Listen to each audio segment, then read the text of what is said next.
Mais aujourd'hui, ces fantômes les empêchent de dormir. Est-ce que vous l'avez écouté? Il y a quelques heures, le président béninois, au crépuscule de son magistère, s'est permis de faire un commentaire pour le moins surprenant à l'égard des pays sahéliens, plus particulièrement aux pays de l'Alliance des États du Sahel. Patrice Talon l'affirme, avoir des moyens pour acheter des armes et des munitions, qu'est-ce que cela a à voir avec la souveraineté? Si vous avez de l'argent et que vous voulez acheter des armes, les Français, les Américains, ils vont tout simplement vous les vendre. Avez-vous les moyens d'acheter les armes, les munitions qu'il faut pour lutter contre le terrorisme?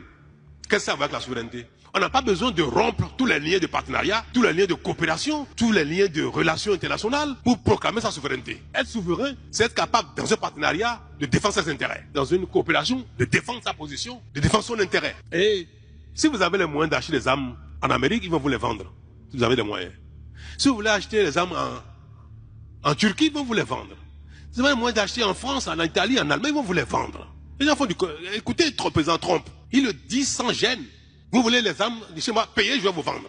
Ça n'a rien à voir avec la souveraineté. Tenir ce genre de propos à l'égard des pays sahéliens témoigne purement et simplement de la méconnaissance de leur réalité. Une réalité que le chef de la diplomatie de l'AES ne tarde pas à expliquer. Il y a quelques heures, il en parle sur un média malien. Si on prend la sécurité, pourquoi on s'est tourné vers la Russie? Parce que nous avons pensé que le modèle qui existait ne répondait plus à nos attentes. C'était un modèle qui renforçait que la dépendance, si on prend que sur le plan sécuritaire, qui ne formait pas nos gens, qui ne mettait pas les Maliens, le Mali, en capacité d'assurer sa sécurité. Et même avec nos ressources, on nous déniait la possibilité d'acquérir des équipements. Et nous pouvions avoir ces équipements avec la Russie. C'est pourquoi nous sommes allés là-bas aujourd'hui avec la Chine, avec d'autres.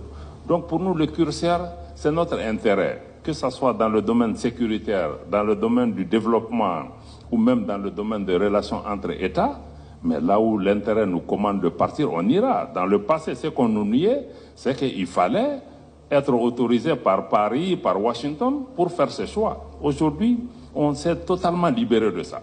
Et beaucoup de pays en Afrique sont en train de se libérer. Nous avons l'ambassadeur du Tchad ici.